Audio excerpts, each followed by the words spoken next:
Hello again, this is Ian. Welcome to my channel and to my 7th video in the series Kabbalah for Dummies, in which we look at the role of the Cabalistic tree of life in the process of creation. Okay, so today we're going to look at the final two Sephirot of Yesod and Malkuth. But before we start, we'll do as we usually do and have a quick run through the Sephirah that we've covered so far. Okay, so we started by looking at Keter, which is the Sephirah of the pure being of divinity. Then we looked at Chokmah, pure dynamic force. Binah, the first concepts of creation. Hesed, the principle of bringing into being and construction of creation. We looked at Gevurah, the reviewing and breaking down and kind of change agent aspect of creation. From Gevurah we went to Tiferet, which is the balancing and harmonizing Sephirah, blend in spirit and matter, and also the central point of the tree of life, the Sephirah which balances the influences of all the remaining Sephirah on the tree. From Tiferet we went to Netzah, which is the ideas of creation, the artistry of creation. And from Netzah to Hod, which is like the engineering, designing department, if you like. And from Hod, we now move to Yesod. Now, excuse me, all of the Sephirah are wonderful, I think, and magical in terms of, you know, the things that are written about them and the concepts they embody and the way that they can be applied to so many different things, from psychology to physics, but none so much, I think, as Yesod.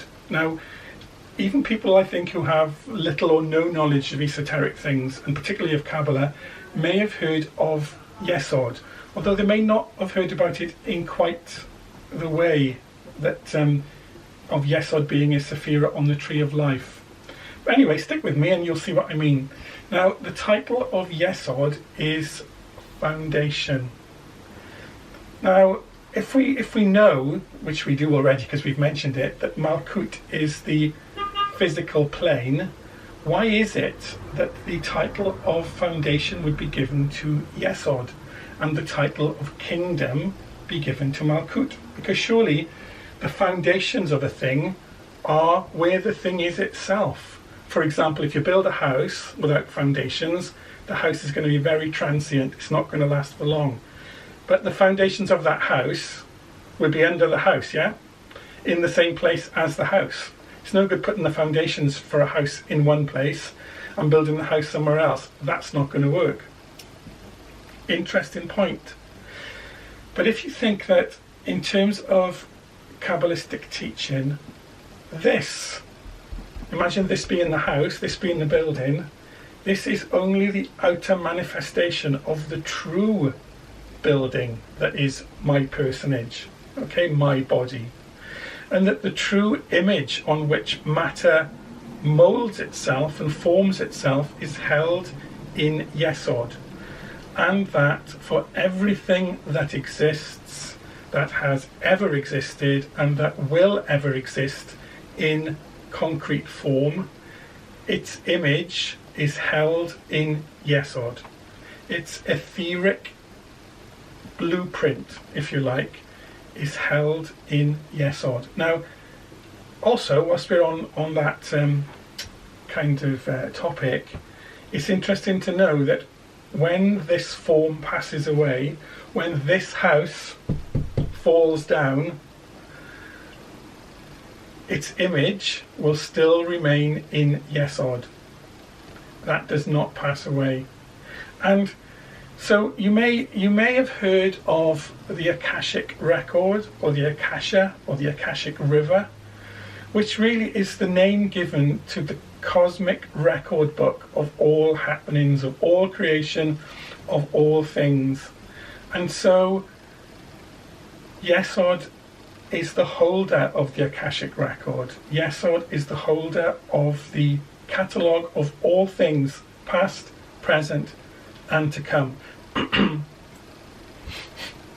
So you see why it's termed foundation, because the template on which all things are built is held in Yesod. The template is formed in Yesod, and in Malkuth, material matter builds around it. Now, you might think, hey, that's fantastical, that can't be right, but physicists are telling us already that there are 10 dimensions and that we only know 4. So, I think it's quite possible. And another name given to Yesod is the treasure house of images. Now I mentioned that you might know already something of Yesod, and if you've heard the term astral plane, astral realm, astral light, again we're talking about the domain of Yesod. Now modernists tend to say that they explain the astral light, the astral domain, being that of visual imagination. Now personally I don't think that the astral realm is visual imagination, but I do think that visual imagination and dreaming occur in the astral domain, in the astral light, where substance is nebulous and formless and becomes that which is required. Okay, so yeah, really kind of trippy, I guess, and kind of a little bit mind-blowing. But to me that's eminently sensible, that there is a place where the matrix of form sits, and that it's on this matrix of form that matter organizes and orders itself. And it does that in Malkuth, in the place of physical manifestation. Okay, so what do we need to say then about Malkuth? Because we are in it. Now Malkuth isn't the earth per se, it is the plane of physical manifestation. Now of course for us, our plane of physical manifestation is here and now and occurs on the earth. So for us, our Malkuth is earth. So what do we need to say about that? Because we don't need to use analogy, do we? Because we are in it. We can taste it, see it, touch it, hear it, smell it. So maybe we should look at what is the purpose of Malkuth and what is the purpose of life in physical existence. Okay, well, looking at the tree of life, if you just look there, we'll see that the top of the tree is Keta, pure being, and the bottom of the tree, hanging like a pendant, is Malkuth. Now the titles given to, some of the titles, or one of the titles given to Malkuth is the bride of Keta. So if we think that Keta was emanated in response to a divine intention to be, to create, then the outgoing arc of that intention reaches its furthest point at Malkuth.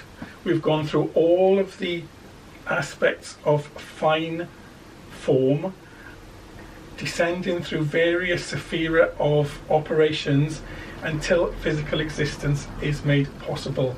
And so if that is the outgoing arc of evolution, and Malkuth is there, the incoming arc takes us back to Keta and back to unity.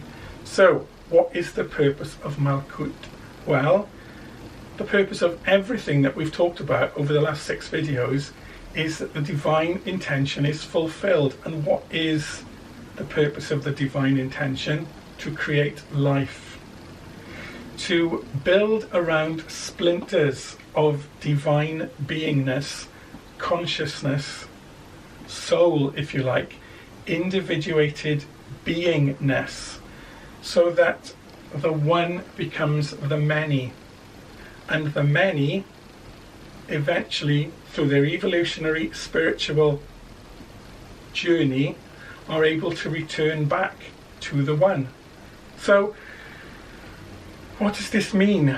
Well, from what I have learned and from what I believe, the purpose of Malkuth is to be the place where we learn, where we evolve, where we grow, where through physical life we extract the principles of spiritual existence.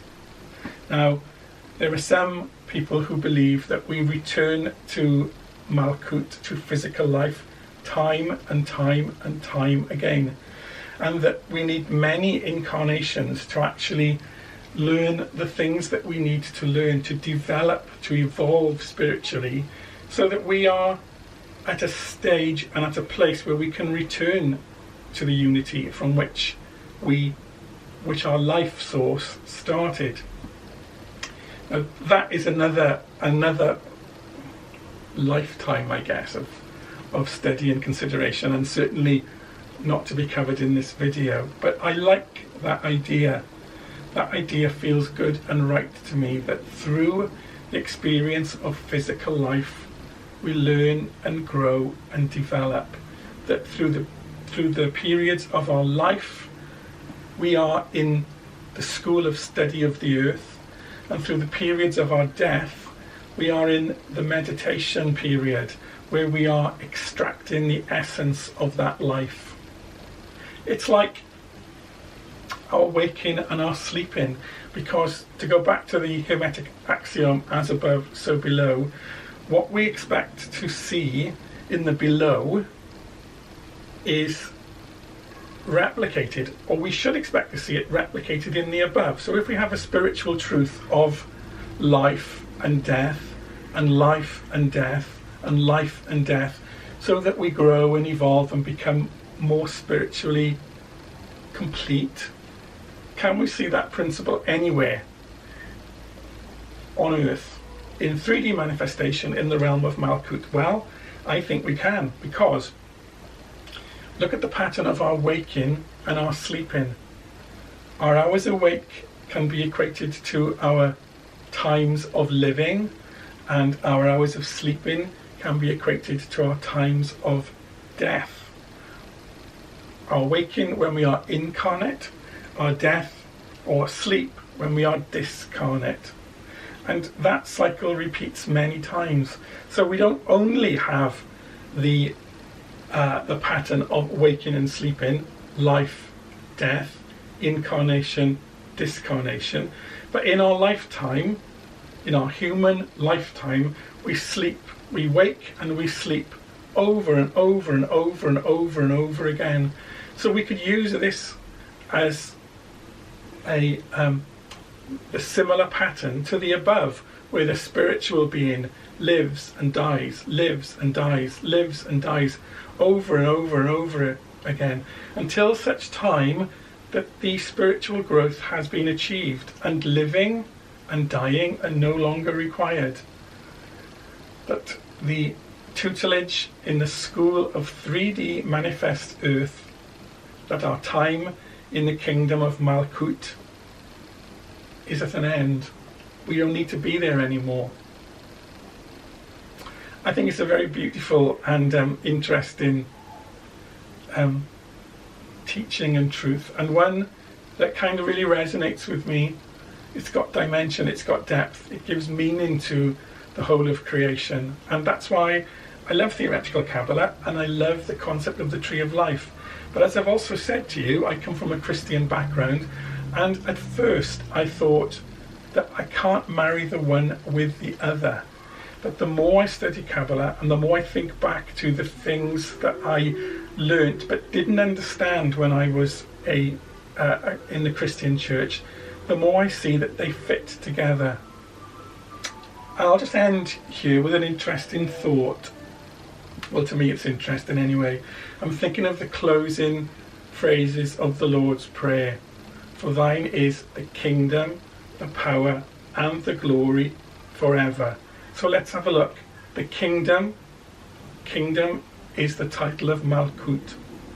The power is force, and force flows out of Keter and comes down through the right hand pillar of the tree of life, down through all of the four Sephira, which is Chokmah, which is Hesed, which is Netzah.